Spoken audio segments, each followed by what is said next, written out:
La dictée du diable. Je me souviens parfaitement de ce jour-là. Il pleuvait dru sur les vitres de la salle 102, une pluie d'automne lourde et monotone, comme si le ciel voulait noyer le collège tout entier. Nous étions au mois d'octobre, un jeudi après-midi, ce qui, dans mon souvenir d'ancienne collégienne, est sans doute la pire case de l'emploi du temps. La digestion du steak puré de la cantine peinait à se faire et les paupières étaient aussi lourdes que l'ambiance. Monsieur Dufresne, notre professeur de français, était entré, sans dire un mot, comme à son habitude. Il avait une démarche droite et sèche, une veste de tweed élimée au coude et des lunettes rectangulaires qui faisaient de l'ombre à ses yeux. Et il ne souriait jamais. Personne ne l'avait jamais vu rire. Certains disaient qu'il avait été prêtre. D'autres prétendaient qu'il vivait dans l'école, au fond d'un couloir condamné. Moi, je m'appelais Élise. 13 ans, à l'époque, une frange trop droite, un cartable plein de stylos fuyants et une passion pour les livres que je ne comprenais pas toujours. Je n'étais ni populaire ni invisible, juste là, au milieu. Et ce jour-là, j'étais au deuxième rang, à droite, un peu fier de mon tout nouveau stylo plume. Sortez une feuille simple, on va faire une dictée. Un murmure s'est levé, collectif et désespéré. C'est noté, avait ajouté M. Dufresne. Toute absence de ponctuation ou faute d'accent sera considérée comme une trahison à la langue française. Il disait souvent ce genre de choses. C'était son humour.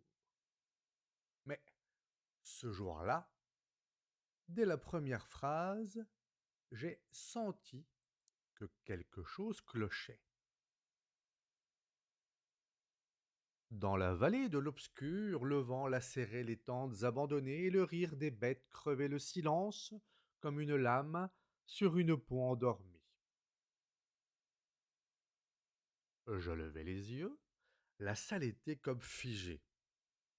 Certains élèves fronçaient les sourcils, d'autres recopiaient sans même comprendre. Ma voisine, Inès, je crois, m'avait lancé un regard. Elle avait chuchoté. C'est quoi cette phrase? C'est dans quel bouquin? Mais Monsieur Dufresne continuait, imperturbable, les lèvres pincées. Le sang des saisons coulait à rebours sur les pierres froides, et les enfants muets gravaient des mots qu'eux-mêmes ignoraient comprendre. C'était beau, ouais, c'était troublant, poétique, mais c'était inquiétant. Un courant d'air froid passa dans la salle. Pourtant, les fenêtres étaient closes. La dictée dura 10 minutes, pas plus, mais elle parut en durer 30. Les mots semblaient s'infiltrer sous ma peau comme une encre invisible. Je ne savais plus où commençait la fiction. J'écrivais mécaniquement, mais le cœur battait plus vite. À la fin, M. Dufresne releva la tête et dit simplement: ramassez les copies, correction demain, et n'oubliez pas, ce texte n'est tiré d'aucun livre. Cette phrase-là, c'est elle qui m'a glacé, car j'avais bien cherché, pendant la dictée, à en deviner l'origine. Et lui, sans qu'on ait posé la question, disait déjà qu'il n'y avait aucune source. Le lendemain, comme par hasard, oserais-je dire, il était absent. Une remplaçante, jeune et souriante, nous apprit que M. Dufresne avait pris un congé prolongé pour des raisons de santé. Mais on a une dictée à corriger, avais-je dit. Quelle dictée? Celle d'hier. Elle nous avait regardés, incrédules. Jules principal, personne n'a vu M. Dufresne depuis lundi. Il n'était pas là hier. Le silence tomba dans la classe. «Ce n'est pas possible!» m'étais-je exclamé. «On était tous là, on a tous écrit!» Elle insista, sourcils froncés. «Vous devez faire erreur, la salle 102 était vide. Hier après-midi, le collège était fermé à cause d'une coupure d'électricité. Il y avait une note dans le carnet de liaison.» Alors je feuillais mon sac à toute vitesse, la note était bien là, signée par mes parents. Je sous-signais: «Autorise ma fille à rester à la maison jeudi après-midi.»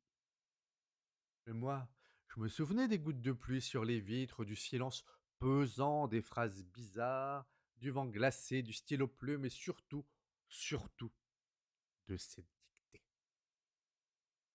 Je sortis ma feuille, toujours dans la poche intérieure de mon classeur, mais à la place des mots sombres et poétiques, il n'y avait que des gribouillis, sans queue ni tête, des lettres superposées, des taches d'encre, des lignes tremblantes, comme si mon propre stylo avait été possédé. Ce jour-là, je ne parlais plus, en tout cas pas de la dictée. Je la cachais au fond d'un tiroir, mais parfois, la nuit, je rêvais d'une salle de classe vide, d'un homme en veste de tweed debout au tableau, de phrases qui s'insinuaient dans mon esprit comme des serpents silencieux. Et je me réveillais avec l'envie irrépressible d'écrire des choses que je ne comprenais pas. Et vous, avez-vous déjà vécu une expérience étrange à l'école? Partagez-la en commentaire, si vous osez.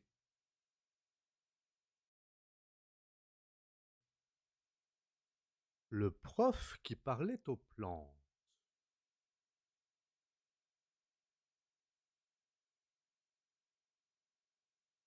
Cette histoire se passe dans un collège du Lot, quelque part entre deux vallées, là où le brouillard aime se perdre, et là où enseignait un homme du nom de Monsieur Lelièvre.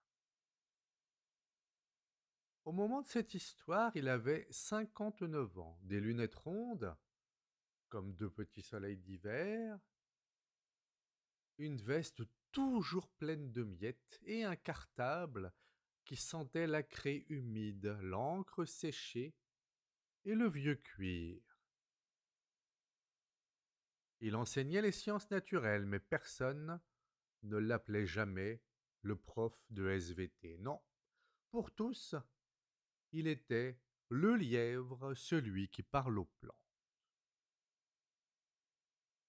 Cette «légende» entre guillemets avait commencé 8 ans plus tôt, lorsque des élèves l'avaient surpris un matin en train de murmurer au ficus de la salle 213.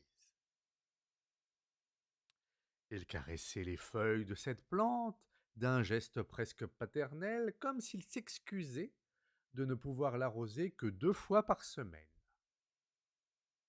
Depuis, chaque génération d'élèves avait transmis l'histoire à la matière d'un mythe local. Ce professeur un peu fou conversait vraiment avec les végétaux.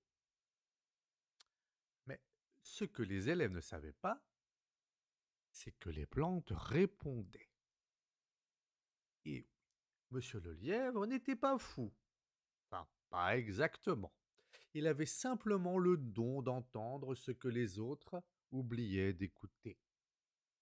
Le froissement des feuilles, les silences pleins de sève, le souffle tranquille d'une tige qui pousse dans le noir. Il disait que chaque plante avait sa voix. Le cactus était sec et grinçant. L'orchidée, quant à elle, était légère comme une flûte. Le philodendron était grave et mélancolique. Alors bien sûr, il n'en parlait jamais à ses collègues. On l'aurait déplacé à l'infirmerie, ou pire, dans un bureau sans fenêtre. Mais avec ses élèves, il semait des graines, des phrases légères, souvent drôles, qu'on ne comprenait qu'après coup. Il avait l'habitude de dire: «Les plantes sont patientes. Si elles vous ignorent, c'est que vous parlez trop fort dans votre tête». Il ne donnait pas de punition. Il n'en avait pas besoin.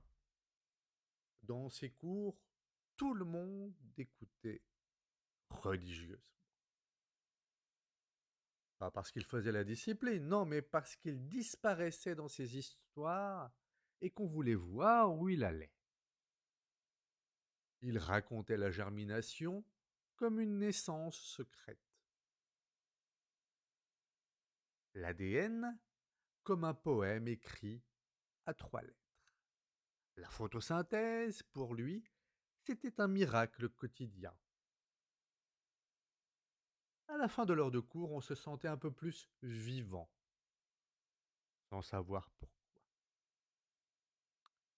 Et puis, il y a eu l'incident. Je crois que c'était un matin de mars. La principale, Madame Ricard, ça ne s'invente pas, une femme énergique et carrée comme une étagère Ikea, fit irruption dans la salle 213, justement.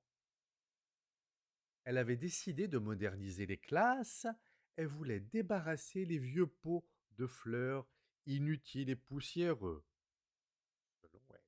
Le ficus, celui-là même avec qui le lièvre conversait depuis 10 ans, fut emporté sans autre forme de procès. Le lendemain, monsieur le lièvre n'était pas là, ni le surlendemain. Alors, au bout d'une semaine, les élèves commencèrent à s'inquiéter. Certains disaient qu'il avait démissionné, d'autres qu'il avait été interné. Mais un jour, la salle 213 était ouverte, mais vide, sauf pour une chose, le ficus était revenu. Il trônait là, au coin de la pièce, comme avant, mais plus grand, plus vert encore, presque épanoui. Il avait même des bourgeons qu'il n'avait jamais eus auparavant, et accroché à une branche un mot, écrit de la main tremblante mais ferme, de monsieur le lièvre, qui disait ceci: «Je pars enseigner ailleurs, dans un endroit où l'on écoute les racines. Merci pour tout, les amis, continuez à parler doucement aux choses qui ne crient pas. Elles sont les plus sages.» Il n'est jamais revenu. Mais depuis ce jour, le ficus pousse toujours. On a bien tenté de le déplacer, mais les jardiniers disent que ses racines sont trop profondes, qu'il a fusionné avec la dalle.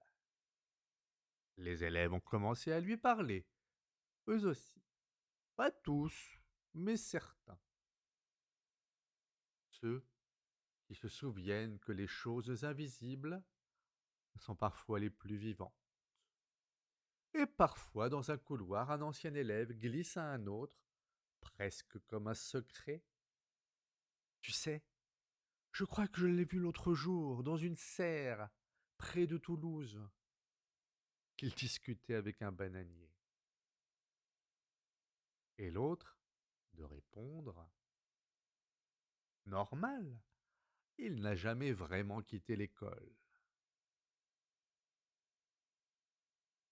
Il y a des profs qu'on oublie, et ceux qu'on n'oublie jamais, parce qu'ils nous ont appris à écouter le silence, à parler aux feuilles, à comprendre qu'une plante, parfois, vous en dit plus qu'un adulte.